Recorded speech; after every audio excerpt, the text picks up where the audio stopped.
వైఎస్ఆర్సీపీ అధినేత వైఎస్ జగన్మోహన్ రెడ్డి పిలుపు మేరకు వెన్నుపోటు దినం పేరుతో కూటమి ప్రభుత్వంపై రాష్ట్ర వ్యాప్తంగా నిరసన జ్వాలలు ఉవ్వెత్తున ఎగిశాయి. బూటకపు హామీలతో ప్రజలను నమ్మించి మోసం చేసి వెన్నుపోటు పొడిచారని పలువురు వైసీపీ నేతలు ఆరోపించారు. కందుకూరులో వైఎస్ఆర్సీపీ పార్టీ అధ్యక్షులు వైఎస్ జగన్మోహన్ రెడ్డి ఆదేశాల మేరకు ఆధ్వర్యంలో వెన్నుపోటు కార్యక్రమం కూటమి ప్రభుత్వం ఇచ్చిన హామీలు నిరసన కార్యక్రమం నిర్వహించడం జరిగింది. YSRCP incharge Shri Burra Madhusudan Yadav Kandukur sub collector ని కలిసి వినతి పత్రం అందజేశారు. ఈ కార్యక్రమానికి కందుకూరు నియోజకవర్గం నుండి భారీ ఎత్తున వైఎస్ఆర్సీపీ నాయకులు, కార్యకర్తలు, అభిమానులు పాల్గొని కార్యక్రమాన్ని జయప్రదం చేశారు. మీరు ఏం హామీలు ఇచ్చారో అవన్నీ కూడా నెరవేర్చకపోతే నెరవేర్చిన దాకా మేము పోరాటం చేస్తాం. మీ మెడలు ఉంచైనా కానీ మేము కార్యక్రమంలో ముందుకు పోతామని మనస్ఫూర్తిగా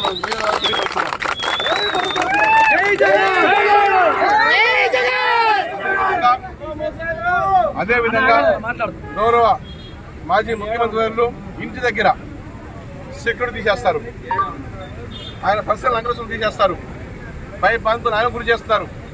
ఈ ఒక్కటి ఎక్కడ మేము చూడలేదు. ఐఏఎస్ ఆఫీసర్లని, మాజీ ఐఏఎస్ ఆఫీసర్లందరినీ కూడా జైల్లో వేస్తారు.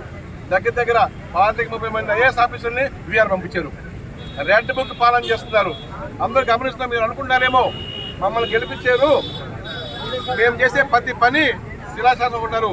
పెద్ద రాజ్యాలు పోయి రెడ్ బుక్ పాలన కొనసాగితే రాబోయే రోజుల్లో మీ అందరూ కూడా మాకన్నా 11 వచ్చినాయి, మీకు 0 వచ్చుద్ది. 0 వస్తుంది. ఎందుకంటే మాకన్నా మీరు బెటర్ పాలన ఇస్తారని చెప్పేసి, మీరు మంచి చేస్తారని చెప్పేసి మీరు కోర్టు వేశారు. అది మరిచారు మీరు. అది మరిచి ఫ్యాక్షన్స్ పాలన నడుస్తుంది. రెడ్ బుక్ ఓపెన్ చేస్తే ఈరోజు బుర్రా మధుసూదన్ లోపడేసేయాలి, సత్య రాకేష్ లోపడేసేయాలి, జగన్ గారిని ఏ విధంగా లోపడేయాలి, కాకాని కోతులు ఏ విధంగా లోపడేసారు. ఇంకా ఎవరన్నా గొంతు ఎత్తితే వాడి మీద అక్రమ కేసులు పెట్టేసి జైలు పంపించాలి. వంశీ గారిని, చూసాను కృష్ణమూర్తిని, పిల్లలు రామకృష్ణారెడ్డి, ఇంకెవరైనా మాట్లాడితే వాళ్ళని తీసుకెళ్ళి ఏదో ఒక లేనిపోని కేసులన్నీ కూడా కట్టి జైలు వేస్తే ఇంకో వ్యక్తి మన తప్పులు ఎత్తుచూపడు. ఆ పరిపాలన, రాక్షస పరిపాలన ఆంధ్ర రాష్ట్రంలో జరుగుతుంది.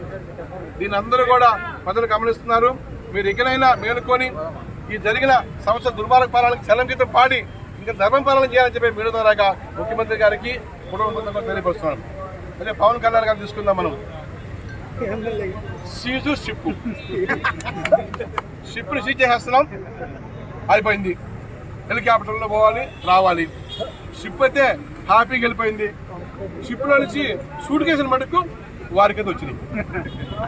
షిప్ ఊసే లేదు. అయ్యా పవన్ కళ్యాణ్ గారు, మీ సామాజిక వర్గం, మీ అభిమానులు, మీరేదో ఆంధ్ర రాష్ట్రానికి మేలు చేస్తారని చెప్పి సినిమాలో లాగా హీరోయిజం చూపించి ధర్మ పాలన చేస్తారని చెప్పి ప్రజలు ఓట్లేసి మీ అభిమానులు అందరూ గెలిపించారు. ఉప ముఖ్యమంత్రి అయ్యావు. ఎక్కడైనా భవిష్యత్తుని చాలా ఉంది.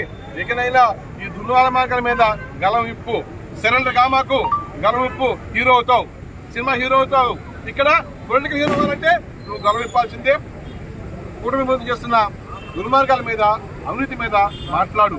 అప్పుడే నువ్వు పొలిటికల్ హీరో అవుతావు, లేకపోతే పొలిటికల్ కర్మలు అవుతావు అని చెప్పి కూడా వీడియో తెలియపరుస్తున్నాను.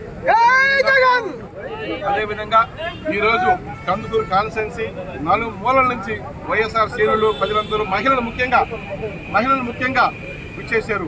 మాకు ఏదైనా అన్యాయాన్ని రోడ్ల మీద, కందుకూరు నడి రోడ్ల మీద, 4 రోడ్ల మీద తెలియపేదని చెబుతూ మీ అందరూ కూడా ముఖ్యంగా ఉదయపూర్వక నమస్కారాలు జరుపుకుంటున్నాను. జై జగన్, జై జగన్.